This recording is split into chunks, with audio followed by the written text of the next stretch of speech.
ತುಂಬಾ ಧನ್ಯವಾದಗಳು ಭೂಷಣ್ ಮೂರ್ತಿ ಸರ್ ಅವರಿಗೆ.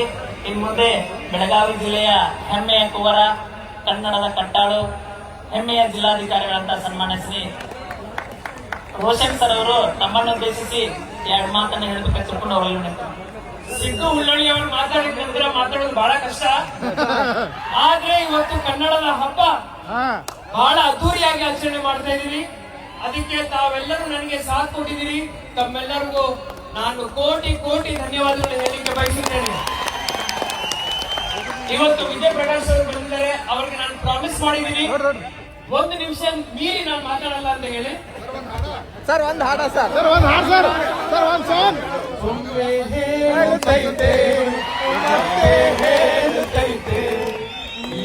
ರಾಜಕುಮಾರ ಇವತ್ತು ಮಂಜಣ್ಣನು ಹಾಡಿದ್ದಾರೆ. ಬಹಳ ಸಂತೋಷದ ದಿನ, ಬಹಳ ಹೆಮ್ಮೆಯ ದಿನ. ಇಡೀ ರಾಜ್ಯ ನೋಡ್ತಾ ಇದೆ. ನಾವು ನಮ್ಮ ಬೆಳಗಾವಿ ನಗರದಲ್ಲಿ, ಬೆಳಗಾವಿ ಜಿಲ್ಲೆನಲ್ಲಿ ಎಷ್ಟು ಅದ್ಧೂರಿಯಾಗಿ ನಾವು ಕನ್ನಡ ಹಬ್ಬವನ್ನು ಆಚರಣೆ ಮಾಡ್ತಾ ಇದೀವಿ.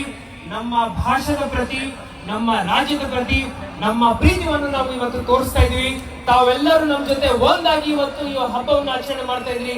ತಮ್ಮೆಲ್ಲರಿಗೂ ಕೋಟಿ ಕೋಟಿ ಧನ್ಯವಾದಗಳು ಹೇಳಲಿಕ್ಕೆ ಬಯಸುತ್ತಾ, ಇವತ್ತಿನ ಈ ಒಂದು ಹಬ್ಬ ಇಷ್ಟು ಅದ್ಧೂರಿಯಾಗಿ ಆಚರಣೆ ಮಾಡಲಿಕ್ಕೆ ತಾವೆಲ್ಲರೂ ನನ್ನ ಜೊತೆ ಕೈ ಜೋಡಿಸಿದಿರಾ. ದೀಪಕ್ ಅವರು ಇರ್ಬೋದು, ಕೋಟ್ಯಾ ನೀವೆಲ್ಲರೂ, ತಳವಾರ್ ಅವರು ಇರ್ಬೋದು, ಮೆಹಬೂಬ್ ಮಕಾಂದರ್ ಅವರು ಇರ್ಬೋದು, ಎಲ್ಲ ಅಧಿಕಾರಿಗಳು ಇರ್ಬೋದು. ಇದೇ ರೀತಿ ಪ್ರತಿ ವರ್ಷ ನಾವು ಇಡೀ ದೇಶಕ್ಕೆ ತೋರಿಸಬೇಕು ನಮ್ಮ ಕನ್ನಡದ ಬಗ್ಗೆ, ನಮ್ಮ ರಾಜ್ಯದ ಬಗ್ಗೆ, ನಮ್ಮ ಹೆಮ್ಮೆ, ನಮ್ಮ ಪ್ರೀತಿಯನ್ನು. ಈಗ ವಿಜಯ ಪ್ರಕಾಶ್ ಅವರಿಗೆ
ಹೆತ್ತ ಮಗನೋ ನಮಗಾಗಿ ಬಂದನು, ಮೇಲು ಕೀಳು ಗೊತ್ತೇ ಇಲ್ಲ ಬಡವನು ಗೆಳೆಯಾನೆ, ಶ್ರೀಮಂತಿಕೆ ತಲೆ ಹತ್ತೇ ಇಲ್ಲ ಹತ್ತೂರ ಒಡೆಯಾನೆ.